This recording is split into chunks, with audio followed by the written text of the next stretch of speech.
Hey, Greg here. Did you know that I've created a few walking tours of Bangkok? Using the GPS on your phone, the routes take you through some of my favorite areas of the city, exploring the fascinating neighborhoods and hidden history that give Bangkok its sweet, sweet mojo. Head to voicemap.me and search for Bangkok.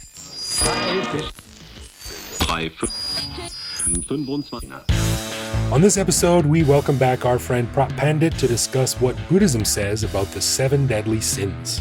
So if you want to hear what Eastern religious ideals say about Western rules against sin, you'll learn a lot in this episode of the Bangkok Podcast.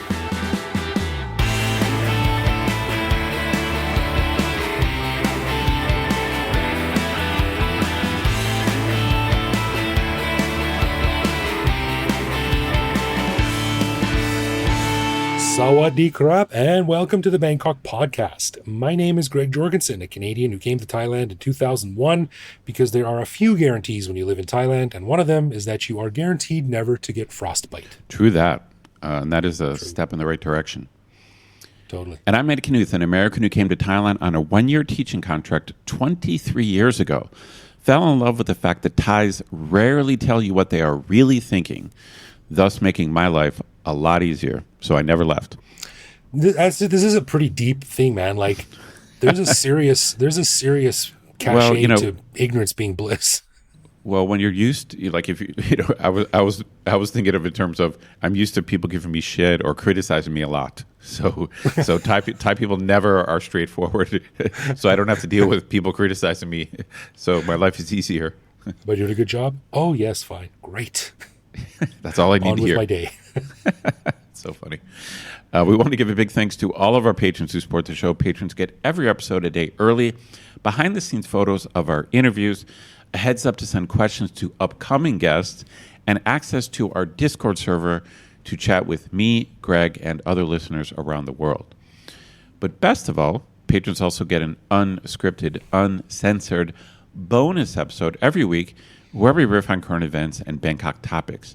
On this week's bonus show, we chatted about the insane response from randos on the internet to a completely boring and innocent Threads post about a bottle of water, a chat about a survey that ranked Bangkok as the 30th most dangerous city for tourists, and a discussion about whether a trance beat applied to a recording of a monk chanting would rise to the level of cultural appropriation or whether it would just be seen as annoyingly clueless. To learn how to become a patron and get all this good stuff, plus full access to over 700 bonus and regular back episodes, click the support button at the top of our website. Shout out to the dumbass in high school who swore that electronic music would eventually replace grunge. And we were like, no way, man. It's never going to happen. No way. Thought he was an idiot, and here we are. All right, don't forget, if you listen to us on Spotify, you can now hear all the bonus shows there as well. If you're a patron, simply link your Patreon account to your Spotify account and add our new feed titled Bangkok Podcast Badass Patrons Only to hear the regular and bonus shows in the same place. Nice. All righty, on this episode, we welcome a fan favorite guest back to the show, but with a twist. I am, of course, talking about our venerable friend Phra Pandit, but this time he is talking to us all the way from my motherland, Canada. He's currently there getting some R&R, although still very much in his robes and studying Dhamma, and I thought it would be fun to get him on the horn to talk about sin, specifically the 7 deadly ones. Now, I don't know about you, Ed, but I used to be a pretty hardcore Christian in my wayward youth, and it's fair to say that the 7 deadly sins, or some derivation thereof, play a pretty big role in determining what's right and wrong in most Western cultures. But I was curious what Buddhism said about pride, greed, wrath, envy, lust, gluttony, and sloth. Were there any parallels, or would we find out that, gluttony is totally cool in Buddhist philosophy? That would be cool. That'd be great. I hope so too. So I dialed into the global series of tubes and got our friend Phra Pandit on the line. But a quick programming note first, due to the very rare occurrence of both Ed and I being on and off the road at various times over the next few weeks, this episode has been broken into 2 shows. So come back next week for part 2. Okay, on to our interview with our pal Phra Pandit.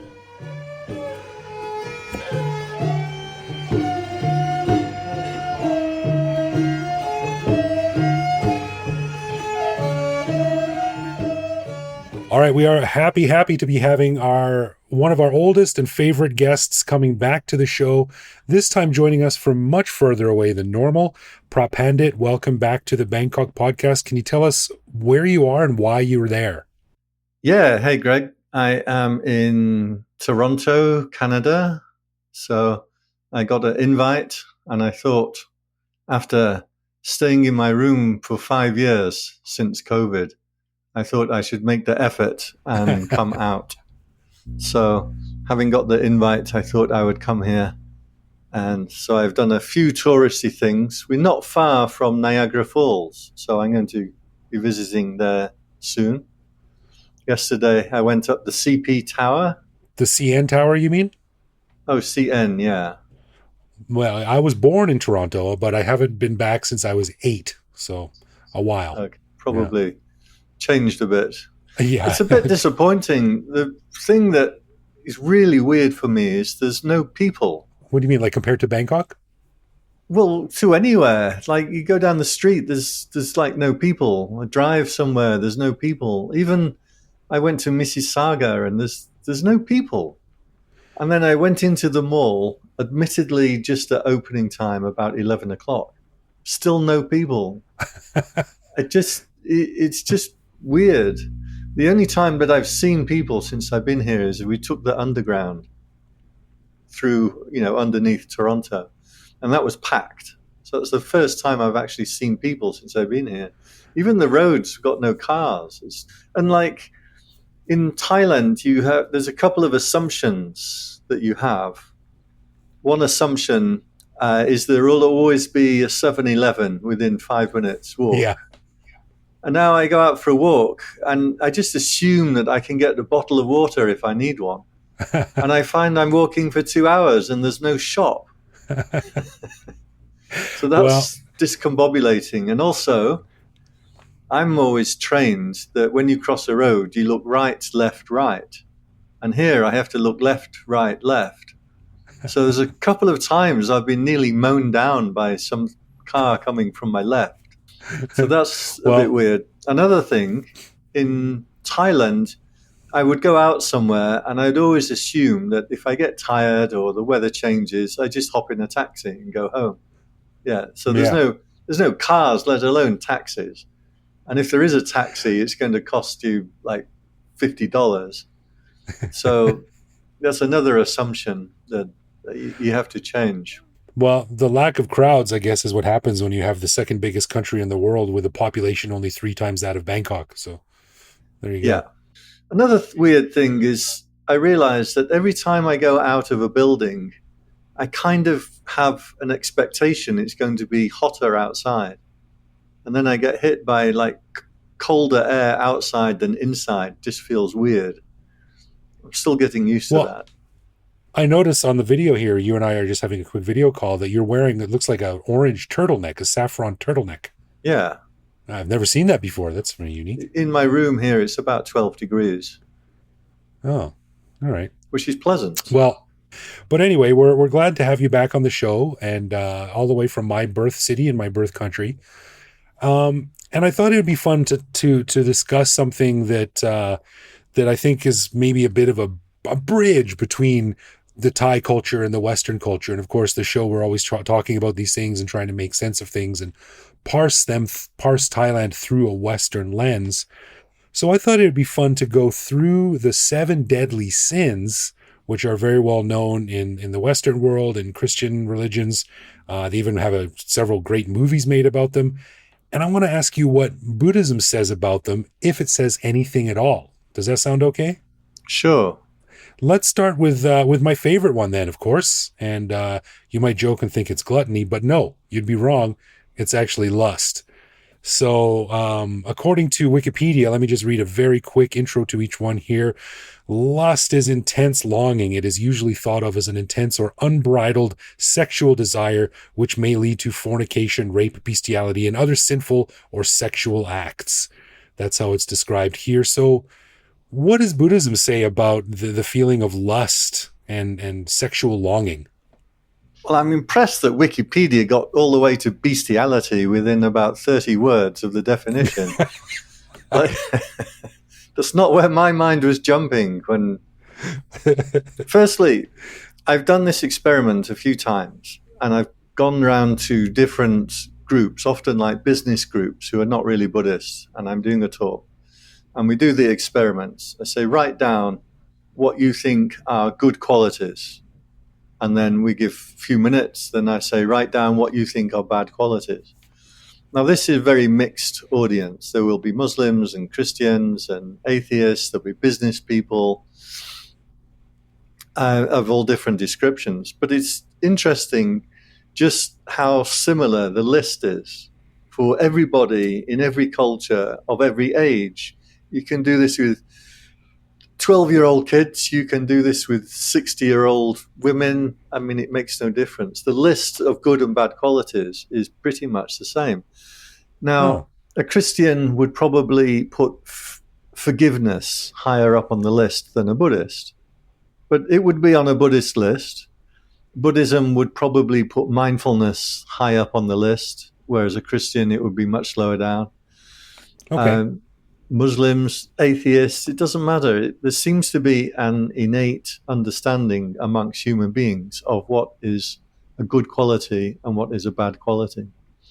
So these lists are really just kind of guides. I always feel we have a couple of these lists in Buddhism, but they're just guides to point out there is good behavior and there is bad behavior. Okay. As for lust, in Buddhism, wrongful sexual conduct is against the precepts. So the core 5 precepts in Buddhism has this clause, game sumicachara. So gama or karma, not kamma, that's cause and effect, but gama should be restrained in the 5 precepts. And this is usually defined as unlawful or immoral or harmful sexual conduct. So sexual conduct is okay, just not harmful for regular people. But if you are attending a retreat or if you are ordained, then it should be all sexual conduct is restrained. Okay. Does it define what harmful means? I mean, that could probably be a bit elastic depending on who you ask. No, there's not really any definition. I mean, there was 1 or 2 places you don't sleep with someone else's wife, a couple of things like that I can't remember, but no, it's nearly always just left at that. Refrain from wrongful sexual conduct. Interesting. Okay. All right. And it's left to you to know what that is. But it's funny that this is one of the core precepts from Thailand, which is associated with highly sexual conduct.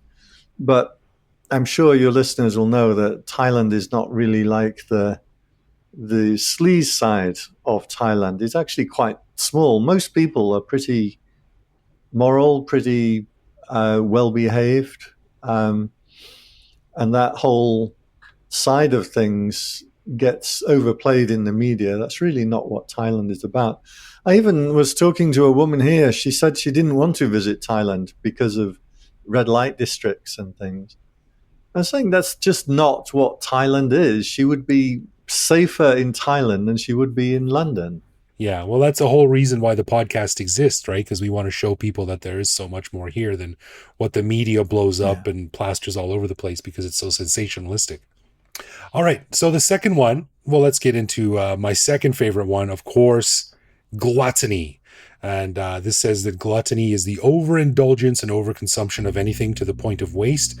One reason for its condemnation is the gorging of the prosperous may leave the needy hungry. So what's the difference between gluttony and greed on this list? This is, I think, specifically talking about food. Thais are big eaters anyway, right? So they, yes. Was it you need 4 square meals a day or something like that? Again, for monks, quite common. The precept was we should eat without overeating so that I may continue to live blamelessly and at ease. So this is something that's recited by monks. So we shouldn't overeat. But you do see a lot of fat monks in Thailand. So well, that's because people keep putting sugar drinks and snacks and kanom in their alms bowls instead of vegetables and eggs. That's correct. But also in the evenings when we're not eating food, you can eat sugar and honey and molasses and milk, which means ice cream and sweets and fruit There you go. juices and all like things that you shouldn't. I think we should rewrite the rules of Buddhism and allow steamed broccoli in the evenings instead of sugar. It'd make That me a would lot be good. happier. So that's another reason why you see fat monks is they just take too much sugar. Interesting. Well, another little footnote to this one, too. It says Thomas Aquinas also lists 5 forms of gluttony: eating too expensively, too daintily, too much, too soon, and too eagerly. So this is very food based. Yeah, but isn't the key word like too, Too? Anything that's Mm-hmm. too is too, right? It's kind of a circular definition.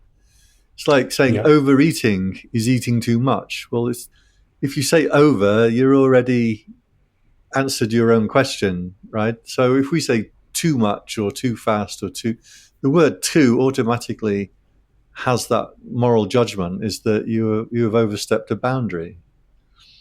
But Yeah. so then And he's leaving it up to you to know what too much is. well, it's interesting, too, because it says here that, like I said, it's eating too much food may leave the needy hungry. So there's that sort of, that's almost a very Buddhist way of looking at it, in that, you are attached to something, and the best way to do it is to let it go and not focus on having too much things, whether it's possessions or food. Yeah, overstepping the boundaries of anything. These days, though, we have like enough food. It's not like if I eat food, someone else goes without.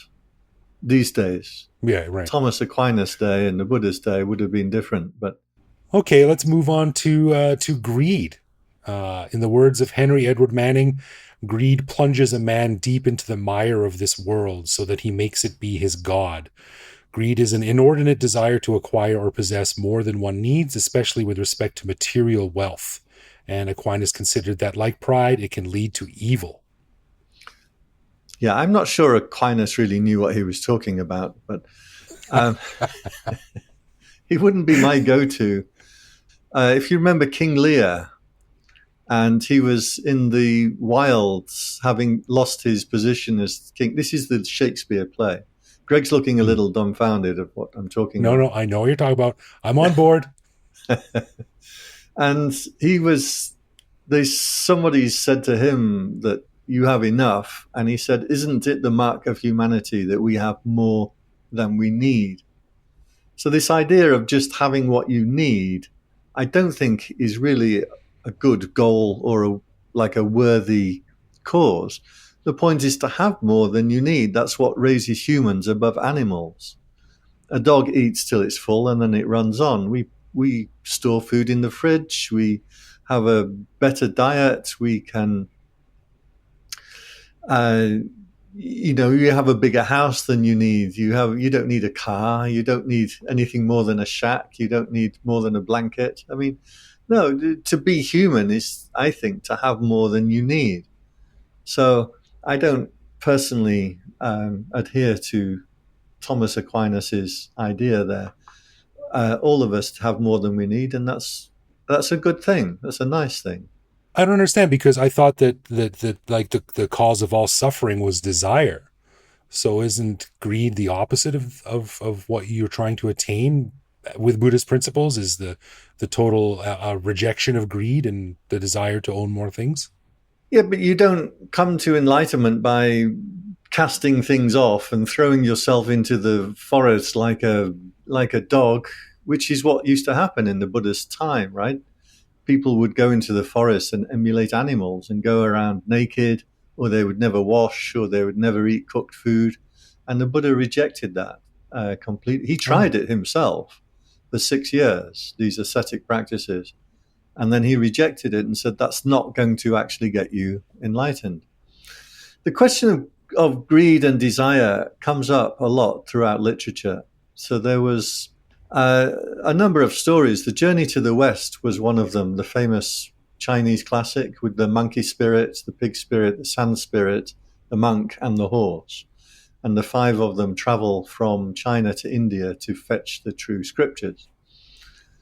And when the monkey spirit first hooks up with the monk and the horse, and he's released He'd been imprisoned underneath a mountain and fed liquid copper for his food, poured down his mouth. Yes.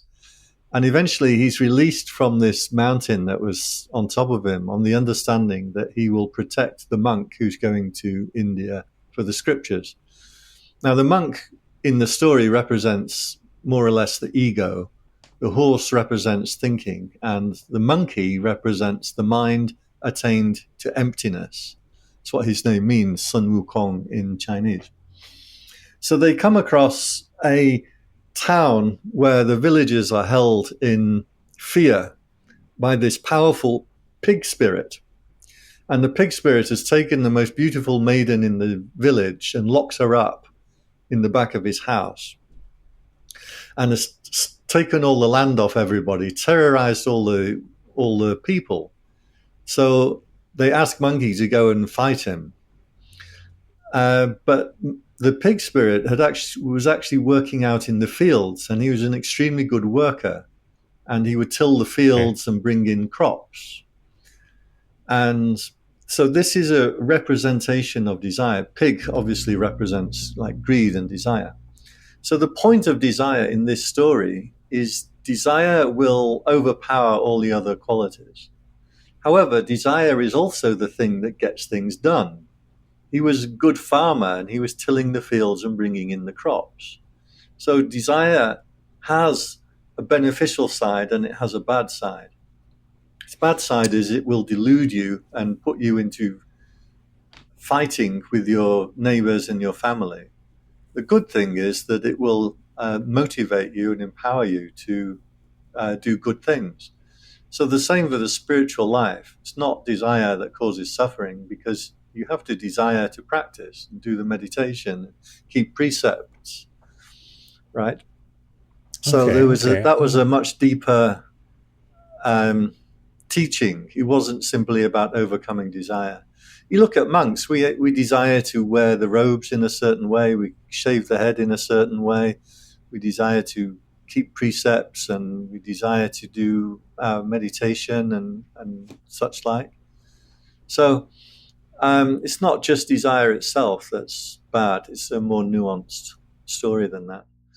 The question of desire, if you remember briefly, Samson and Delilah, and Samson, when he's finally has his hair cut and he's overpowered by the Philistines, and three things happen. He's blinded, he's put to work on a treadmill grinding corn. So he's blinded, he's bound, and he's put to work. Three things happen to him. And so the explanation for this in Christian, actually this was in St. John of the Cross, was that when you are caught by desire, desire will blind you, it will chain you, and it will make you work. So all throughout history, we've had these reflections on the nature of desire. It has a beneficial side, but it has a blinding and binding side to it also.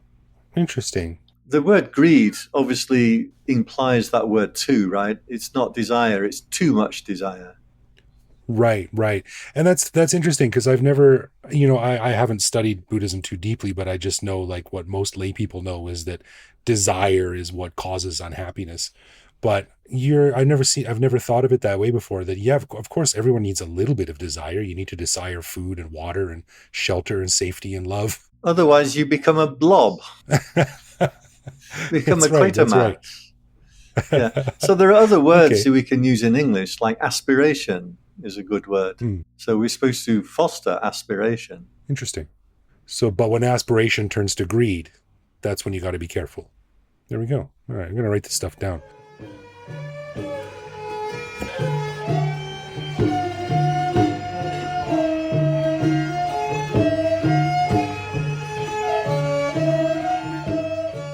Well, it was good to hear from Phra Pandit again. It's been a while. Yeah, always good to hear from him. It's so funny because, he wears the monk's robes here in Thailand, but when I called him up, he was actually wearing sort of like a turtleneck, but it was it was saffron. It was an orange turtleneck. A saffron turtleneck? Is that for real?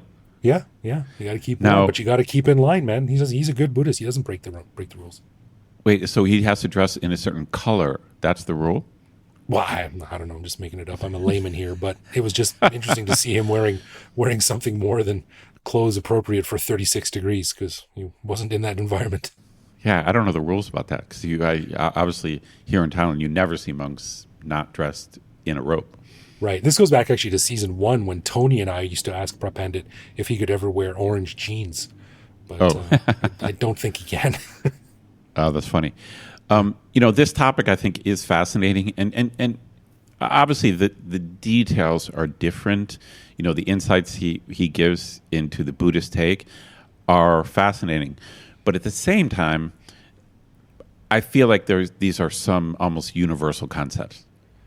Yeah, that's what I got out of this too. And it's actually sort of after we were done talking, I was thinking like, well, yeah. I mean, even if you take religion completely out of any of this, they kind of just make sense. Yeah, you're going to probably end up in the same place. There's a big in the philosophy of religion. There's actually a big debate about this exact topic. And really?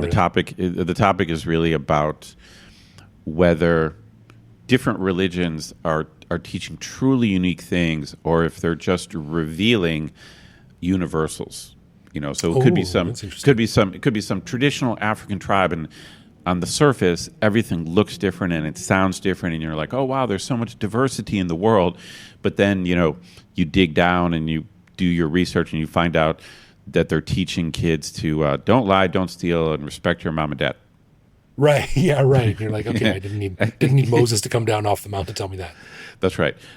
Big debate about that. But at least this would be some evidence for the idea that things are pretty universal. Right. But a really interesting conversation. And it's always good to get some insight from Phra Pandit. He always puts it in a really unique way. For sure. But it's good to see that, there are some universal constants. And deep down, when you dig deep enough, we're all trying to just kind of do the same thing here. So let's all get along. Yeah. Don't be a jerk. That's pretty much what it boils down to. Come on, people. Now smile on your brother, as they say. All right, let's do something we call Would You Rather, where one of us picks two contrasting situations tied to Thailand to debate and choose which one we'd prefer. Ed, you're on the hot seat this week. What do you got? All right, I got two options for you, and I've experienced both of these, so this actually really happened to me. All right. But it does highlight a very general thing about Thai culture, which I joked about in the intro. Okay. So, Greg, would you prefer a very direct Western-style boss who kind of just straightforwardly tells you, like, you need to work on X, Y, and Z, or this sucks, or a Thai-style boss who might hedge around things, might hint at what you need to improve, might leave some suggestions, but kind of you'd have to figure it out on your own? What do you prefer? Ooh, that's a really good question. But for me personally, easy answer, I would much rather get a direct, specific response. So you can handle it. You can handle the directness. It's not so much that I can handle the directness. It's that, I don't know if you know me that well, Ed, but I'm not that smart. And historically, I've not been so good at picking up on subtle hints, especially when women are involved. but yeah, I would much rather just be told what not to do or what to stop doing, and then I could comply rather than spending all the brain energy trying to figure it out and probably guessing wrong. Yeah, I mean, I think for us, maybe this is an easy question because we like the cliche is like our cultures are more direct, but I've experienced this exact thing, and I think I mentioned this on an early show I did years ago. But when I was flying over here, I didn't know anything about the country, so I bought Culture Shock Thailand, a book. That's the only thing Right. So on the airplane I read about Thailand, and in the book they had an example of a Thai boss who wouldn't tell an employee that they were late and they need to cut it out. Instead, the Thai boss would say something like, "Oh, I guess traffic was bad today." Right? And then fast forward 5 years, I'm teaching at Bangkok University, and I was really late for a class like one day, and unfortunately I had to make copies, so I couldn't go straight to the classroom. I had to go through the office. Oh, okay. And I'm in the office making copies, hoping my boss doesn't see me. And she saw me, and she's like, "Ajahn Ed, so traffic was bad this morning, wasn't it?" You're You're all sweaty and your hair's all messy. You're like, what? I've been here for hours. I don't know what you're talking about. Yeah, that's right. So I don't know. It is, the bottom line is like Western offices can be, there's that, it can be kind of, directness can be kind of ugly and stressful. You know? Yeah. And let me be clear. I would much rather be hinted at. I don't think anyone does really being told, hey, you're doing this wrong. Stop it. Like no one likes that. I would much rather prefer the gentle letdown, but Right. I think the potential repercussions are probably worse from that and more embarrassing than, I don't know. It's a good question, but I think ultimately I'd prefer being told directly. I think I agree with you. I mean, my problem with the Thai style thing, it's just I'd be afraid I wouldn't pick it up. Like you're just Right. like maybe if I was good at reading the tea leaves or the writing on the wall or whatever metaphor you want to use, then the Thai style would be better. It's just less stressful. Yeah, totally. Like But if you could actually, but you and I can't read that stuff, so like we need it spelled out. yeah, it's not that I prefer that method. It's just that I like the other method less. So We need it, right? We need it. All right, I guess That's we're a in good agreement. one. It's a good one. All right, a final thanks to our patrons who support the show. Patrons get a ton of cool perks and the warm, fuzzy feeling knowing that they're helping in our never-ending quest for cool content. Find out more by clicking support on our website. And connect with us online. We're Bangkok Podcast on social media, bangkokpodcast.com on the web, or simply bangkokpodcast@gmail.com. We love hearing from our listeners and always reply to our messages. You can also listen to each episode on YouTube. Send us a voicemail through our website that will feature on the show. Hit me up on Threads at BKKGreg or the Fediverse at bkkgreg@threads.net. Thank you for listening, everyone. And we'll see you back here next week. Yep.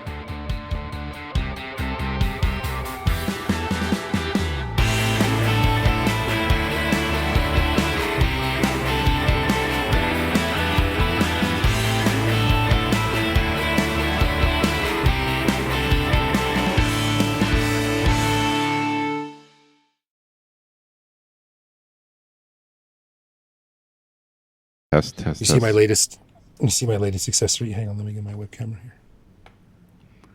It's a lava lamp. You have a genuine lava lamp. That is very cool. Yeah, check that out. Yeah. It's bright. It's green. Kryptonian green. It's green lava though. lamp. Is that because you're Irish, but you're not Irish? Why is it green? Because I'm Superman from Krypton. Have you ever heard of Cloudflare? The internet security company? No, that's not. Is that the one that just collapsed or what? No, that's No, that was CrowdStrike. That was CrowdStrike. Yeah, no. Cloudflare is a similar type of company, and they actually have a brilliant system. So they encrypt a shitload of web traffic, and the way they do it is in their office. You can see pictures of this online. They have a big wall of lava lamps, and they have cameras pointed at the lava lamps, and the cameras they take the measurements of the wax and build like encryption keys out of that. So it's completely random. It can't be hacked. Oh, very cool. Very cool. Yeah, isn't that neat? That is wild. It's based on lava lamps. Yeah, the security of the internet. But how do you know the lava lamp is not repeating the same pattern? Well, that's a question for a chaos theorist.